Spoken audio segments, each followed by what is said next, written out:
Hello everyone, my name's Stonesy Boy and welcome back to Reading with Stonesy. Today we're reading the second to last episode, and next time it's actually going to be relatively quick because it's only going to be 12 pages. Or 12 pages. I'm sorry, I don't know why I forgot. I was about to say, well no, actually it's 12 episodes. No, 12 pages.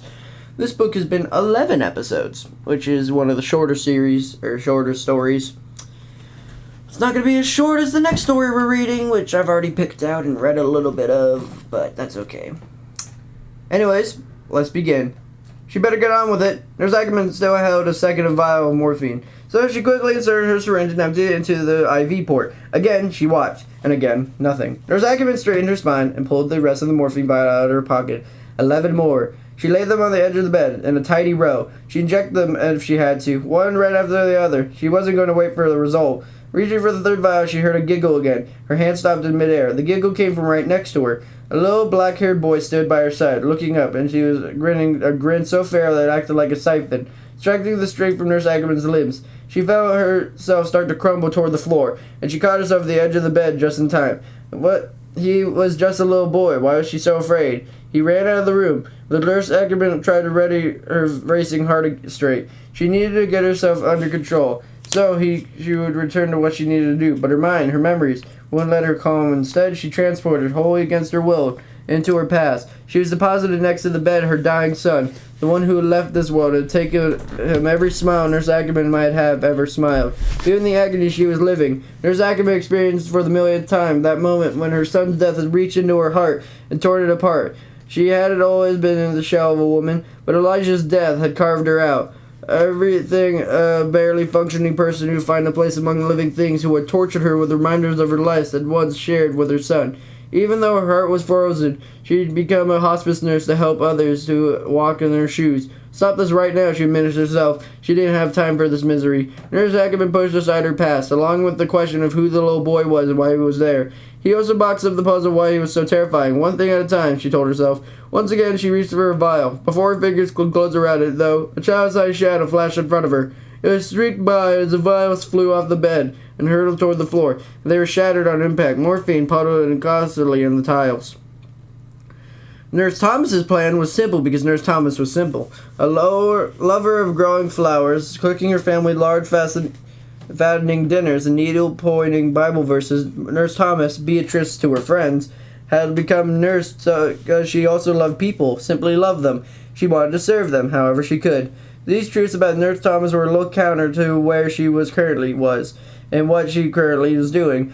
Right now, she stood outside of room 1280, holding a pillow she tended to use as a weapon. But really, Nurse Thomas's goals were all congruent. She told herself, but she was about to do an act of love. An act of love was pure and simple as she was. Beatrice was going to do the same reason she did every day. She was going to do it to help people. Nurse Thomas looked over her shoulder. She was alone. Just because she wasn't going to help doesn't mean it was wanted to see doing it. To no one besides Nurse Ackerman and Nurse Colton seemed to understand. Pausing to say a short prayer outside the room 1280, Nurse Thomas hugged the pillow and then opened the door. She ducked her head as soon as she was in the room. She always did it in this room 1280. It was a way of seeing well enough what to do and what she needed to do without having to look too closely at what was in the bed. She didn't want to look at what was in the bed because it was in the grotesque thing she'd never seen. A macabre combination of writhing slime and firebrand dross. A man-shaped mass of bone and tissue in the lead literally made Nurse Thomas's eyes burn, as in they're looking at a solar eclipse without shades. This effect was so intense she'd been tried wearing sunglasses in this room to see if they'd help, which they didn't. Reaching through her mouth because Nurse Ackerman was right, the smell was much worse than ever. Nurse Thomas approached the head of the bed, giving the pillow one last squeeze. Held it in two hands in front of her. She knew Nurse Ackerman and Nurse Colton both thought her idea of killing the thing in the bed was silly. Maybe it was, but sometimes the easy solution was the best one. Morphine hadn't worked, that was for sure. Nurse Thomas and her fellow nurses had spent an hour the night before discussing the little boy Nurse Ackerman had seen. Both Nurse Thomas and Nurse Colton had seen him too. They even got Nurse Vermont to admit that she'd spotted him. Nurse Thomas didn't think. Vermont had told them everything she could see, but she told them enough. Earlier today, Nurse Thomas had overheard a couple orderlies talking about how people were seeing a little black-haired boy out of the hospital. The mystery of the boy wasn't necessarily related to room 1280, or was it? After Nurse Vermont wasn't home, and after handing over the hospice wing of the wait shift, the three nurses had shared coffee in the cafeteria, discussed the question, what had ever been important than the boy? What do you think the shadow was? Nurse Thomas had asked Nurse Ackerman as she tried to ignore the food smells in the room. She was hungry and couldn't wait to get home to eat cooked macaroni and cheese and green bean casserole. I think it was it. Whatever's inside the man. How did it get out? Nurse Thomas asked. I can't explain any part of this. Nurse Ackerman's voice was too loud and started to reveal several nurses and doctors sitting nearby. Forks clattered. Someone dropped a glass. She immediately dropped her voice to a whisper. It doesn't matter. What matters is we need to try again. That's when Nurse Thomas volunteered her homespun little plan. She'd smother the man in room 1280 with a pillow. Nurse Ackerman wanted to try again with morphine, but Nurse Thomas convinced her that the man in 1280 had never was inside the man in room 1280. Would be ready for that. They needed to take him or it by surprise. So that's where she was. The previous night, Nurse Thomas had practiced. She'd done a bit of research and she discovered it took 3 minutes to suffocate someone with a pillow. She had to find out if she could hold a pillow forcibly over something for that long, or even longer. Learning from Nurse Ackerman's experience, Nurse Thomas figured normally lethal doses of morphine didn't kill the thing. Suffocation was an extra effort as well. Nurse Thomas took pillowy herself, but she wasn't. Hours of cooking, cleaning, and guarding, and needlework had given her an unexpected upper body strength. The strength came in handy when she did her pillow experiment with a doll she thought for a niece. That's when no problem holding a pillow over the doll for 7 minutes. Although her muscles were burning a little by the time she was done. She received the strength she needed now. She was sure Nurse Thomas took a step forward the bed. She paused and listened. There was no giggling of the kind Nurse Ackerman had described. Apparently the boy wasn't around. Tightening her grip on the pillow, Nurse Thomas marched on the bed and shoved it down hard over the man's face. Or at least over where his face should have been. Nurse Thomas' muscles were tense, poised, and ready for anything. Yet nothing happened, at first. And then the pillow started filling with blood. It came through the middle of the pillow and soon it was spreading outward, seeping incoherently toward Nurse Thomas' fingers. And that's when she didn't let go. She was focused on the end result. After 6.5 minutes, the monitor's steady beep beep beep picked up its pace. Then, glory be, another minute it shifted its sustained tone to flatline. She was doing it. Just a few more seconds should be enough. The pillow was almost fully saturated with blood, and now Nurse Thomas noticed a sickly green fluid that was coming through the pillow as well. She gagged but kept pressing. That's when the shadow darted in front of Nurse Thomas and tore the pillow from her grasp. Before she could even think about retrieving it, the pillow ruptured, its contents ejecting into the room and all over her. Sticky, odious blood went into her mouth and up her nose, putrid slime through in her eyes, and bits of cloth and the foam stuck to the fluids that solaced her skin and congelated her hair. Nurse Thomas didn't make a sound, but the monitors did. They shifted her steady flatline tone back to a stable, even rhythm. Nurse Thomas fainted into the middle of the sickening mess on the floor. Arthur was getting frustrated. He often did get frustrated because he believed in universal timing, but that timing seemed to be a little off right now. It was now 5 days since the man in room 1280 had been able to communicate with him. Since then, Arthur had picked the man daily. Although he had stayed a couple hours each time, the rest of the time he was at the hospital. He was in the administration offices trying to get someone to listen to him. What harm could it do? He said over and over to at least a dozen different people. He simply couldn't understand why moving the man into 1280 was such a bad thing. Either he'd survive the experience and get whatever he wanted from the visit to Fazbear Entertainment Distribution Center, or he wouldn't. And if he didn't, well, Arthur couldn't help but think that would be a mercy. The hospital administration didn't agree. They all stood distracted. It seems the whole hospital has a buzz of repeated sightings of a little dark-haired boy wearing an alligator mask. Dozens of people had seen the boy, and thus far, no one had been able to talk to him. The police had called in and found the boy and figured out where he belonged, but none of the officers ever spotted him. Every time the boy was seen, the officers rushed to the location and reported. The boy was gone before the officers arrived. Meanwhile, patients and staff had seen the boy in locations all over the hospital. Apparently, a janitor even saw him in the hospital's basement, near the backup generators. As far as the hospital administration and police could determine, no one was missing a child who matched this description. Because no one had ever spoken to the boy and no one had been able to grab him, people were now wondering whether he was a ghost. A ghost with an alligator mask, of all things. But that wasn't Arthur's business. He had his own problems to solve. And today, he was taking a breather and arguing with the hospital personnel. He was having lunch with Mia. "Here I am," Mia called out as she wove her way through the wooden picnic tables in the outdoor eating area of the cafeteria. The tables were set up in pinkish stone pavers, within a larger patio lined with stone planters filled with orange and yellow mums. A half-dozen dark-eyed juncos and a couple of sparrows hopped among the flowers. The sun was reasserted as diamonds over the sky, and it was lighting up with fall's jewel colors, turning the trees surrounding Hercules Hospital into masterpieces of brilliant reds, yellows, and oranges. Only the faintest of breezes made the branches sway and the leaves on the ground gambol about. It was a glorious day.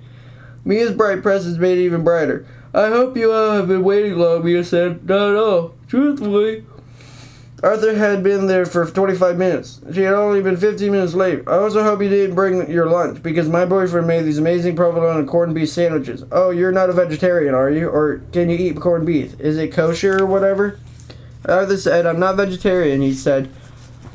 Oh, good, Mia replied. She pulled out 2 thick sandwiches of hoagie rolls, both tightly wrapped in plastic, and one hand to him. How's it going with the admin? She asked as soon as she'd taken a bite and washed it down with the soda. It's not, admitted Arthur. Taking this fact that he'd run into Mia every day he'd been in the hospital was a sign of encouragement. Arthur had finally told her he was trying to get permission to take the patient out of the hospital, take the place the patient requested a visit. Mia surprised Arthur when she responded, Oh, the man in room 280? How did you know? He asked. I overheard Nurse Ackerman and the others talking about him, and they caught me listening, so they told me about him. I haven't seen him yet or anything. They think I'm not ready for that. I think I'm more ready than they think I am, but whatever, I'm plenty busy. She took a bite of sandwich. I'm not sure you're ready either, Arthur said. He hated the idea of the chief or girl having to see... But wait, what? That wasn't very kind, was it? The man couldn't help what she looked like. Arthur didn't bit into his sandwich and immediately knew why Mia was so crazy about her boyfriend. The man was a sandwich saint. This is amazing, he said. I know, right? She grinned. They both chewed for a few seconds. Then Mia finished chewing. She said, The man in room 1280. That's bad, huh? Arthur shrugged. I've overheard him talking about other things too, Mia said. Who? He said. Nurse Ackerman and the others. Mia was quiet for a minute. Sorry, the prominent. What other things? She asked. Mia bit her lower lip and then waved a hand. It doesn't matter. She took a drink of soda. You've heard about the boy, right? Arthur laughed. How could I not? Everyone's talking about him. I saw him, Mia said. Was she bragging? Really? At least 4 times so far. Always wearing that silly mask. Arthur settled in the sandwich and listened to Mia describe the curly-haired boy and the devilish grin. He had to admit mild curiosity about the child. Arthur himself hadn't seen him.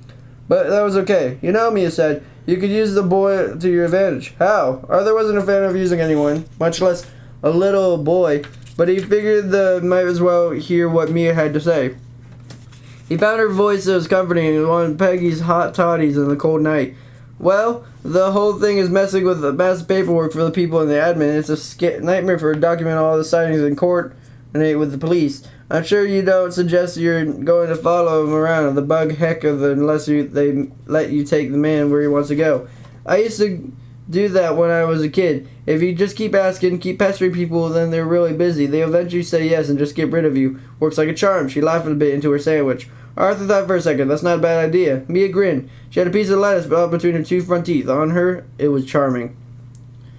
Nurse Colton had a plan she was sure was better than those of Nurse Ackerman and Nurse Thomas. It was the advantage of being both simple and sophisticated, and it should be lethal. She expected it, assuming she wasn't thwarted by a mysterious shadow that derailed the actions of her fellow conspirators. But unlike Nurse Ackerman and Nurse Thomas, Nurse Colton expected the shadow to intervene. She had a plan to stop it. Nurse Thomas had home sick for 2 days. Nurse Ackerman or Nurse Colton knew whether the sickness was physical or psychological. Obviously, anyone who experienced the monstrous deluge of foul bodily fluids like that drenched Nurse Thomas had the right to be a little hysterical. Fainting seemed to be an appropriate reaction. Nurse Colton didn't begrudge Nurse Thomas at all for escaping consciousness for a while. Nurse Colton and Nurse Ackerman had both been masked, gowned, and gloved when they cleaned up the town pillow. They also put a camper in upper lips and dampened the smells. However, they both gagged repeatedly and took an hour to clean the room. And Nurse Thomas, what was the shadow? What was the discussion the 3 women had in Nurse Thomas's house in the previous evening? They had decided the intention of the thing in the bed, or what was the thing in the bed. This is why Nurse Colton thought she knew what to do about it. She had some experience in this sort of thing. She felt pretty good about her plan, whereas Nurse Ackerman was cut off from her emotions, and Nurse Thomas was too enslaved by hers. Nurse Colton thought there was perfect balance of her heart and brain. She felt deeply, yes, but she also had a depth of reason 2 other women lacked. She had to have this balance. Nurse Colton had seen her out since she was 16.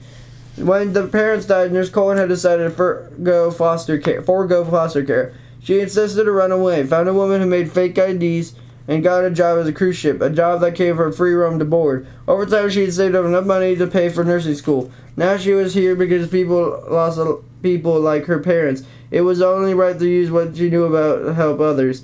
On her way down the hall to room 1280, Nurse Colton saw a little boy run into the storage room. She still had no idea whether it was real or supernatural. She suspected the latter, but it was some kind of ghost. She didn't know what to make of him, and she didn't know how to make him go away, so she figured she'd deal with one mystery at a time. At the door of room 1280, Nurse Colton stopped and set down a tote bag she carried. Looking back around the hall, she pulled out the licorice oil combined with the carrier oil. She had a dab of oil mixture above her upper lip. The strong aroma, she hoped, would block out the compatible stink in the room. After one more look down the hall, Nurse Colton pulled the plain white pillar candle out of her tote. She stepped into the room 1280 and she set down the candle. Then she put out another candle, set it a couple feet from the first one. One after the other, she placed candles around the perimeter of the space. Once she had the candles in place, Nurse Colton pulled a lighter from her tote bag and methodically lit every candle. After the candles were lit, Nurse Colton closed her eyes and imagined expanding the candle's light until it filled the entire room. Then she turned and looked at the man in the bed, and she said, "This room is filled with the light of good. No shadow can enter and do mischief here." She stood very still, and her attention was strong enough. Yes, it felt right. Nurse Colton believed in the power of intention and human will. Both have helped her survive the loss of her parents and build a new life on her own terms.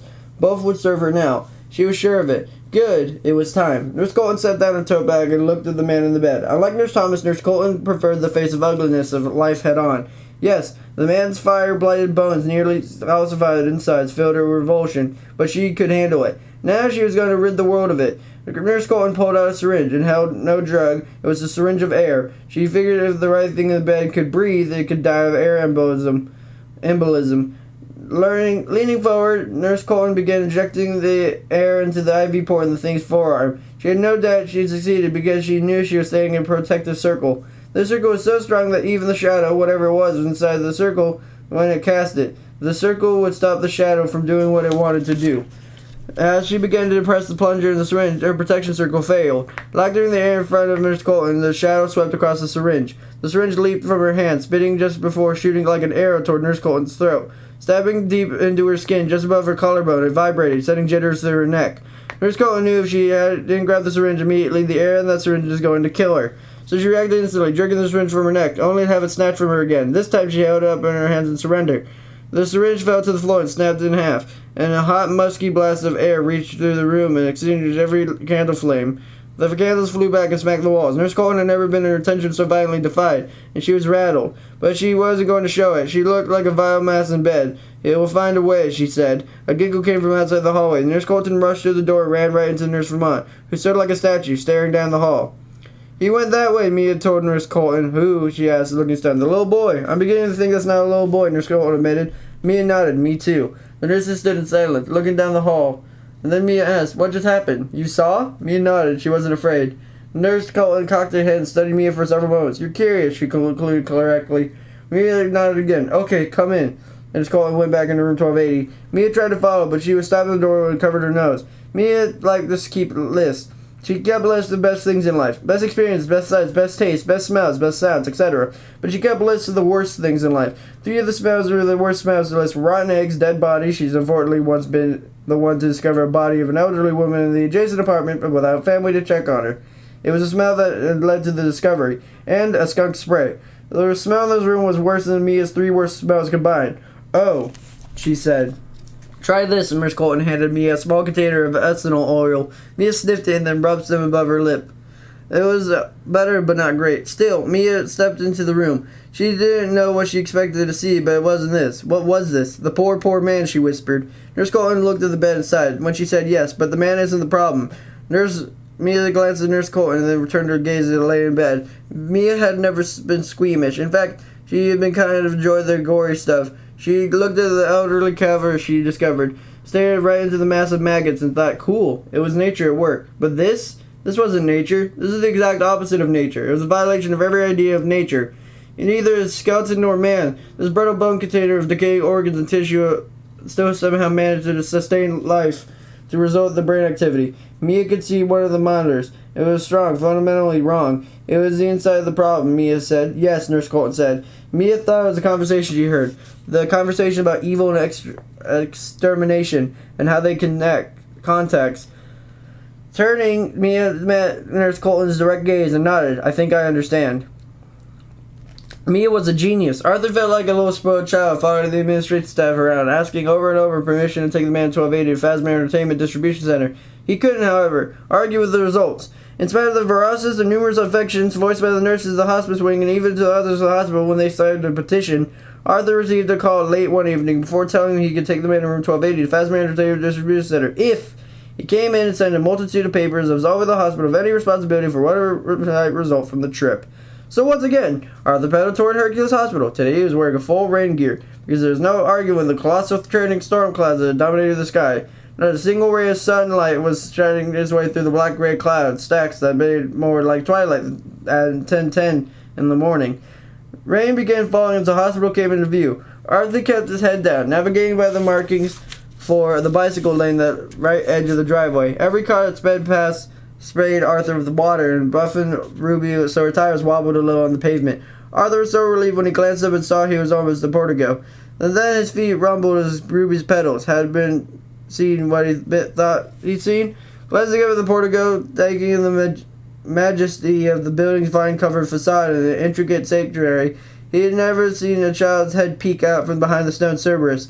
Arthur braked, wiped his eyes, and started looking at the gauzy rain curtains separating from him and the hospital. He squinted, focusing intensely on what the Cerberus at the top of the columns flanking the Portico. No, nothing was there. He was just imagining what he'd seen. All the talk of the little boy had put the idea in his mind, but he didn't think he'd imagined it. Arthur tried to make a last look, and then the rain curtains turned into solid walls of water, pounding the earth as if Mother Nature was trying to obliterate an enemy. Now Arthur could see nothing but rain, so he stood on Ruby's pedals and got both himself and the poor drowned bicycle under cover. 10 minutes later, still dripping in water wherever he went, because he carried his wet rain gear with him, Arthur sat in front of every different desk and the desk he sat in front of during his campaign to trip to Fazbear Entertainment Distribution Center. This wasn't the desk of some low-level paper pusher. This was the desk of someone in power. In this case, legal power. Arthur sat in front of the desk of Carolyn Bannon Graves, Hercules Hospital's head attorney. And that's the end of that. So next time is going to be the last episode. Woo! But yeah, that's the end of that chapter so far. So yeah, I hope you guys have read that. It's a wonderful day. People like being fishing. Make sure to like, comment, and subscribe. And I'll see you guys. Oh, I'm sorry, right? I'm sorry. 201 to 212. But yeah, hope you guys have a fantastic, wonderful day. I'll see you guys next time. Bye-bye.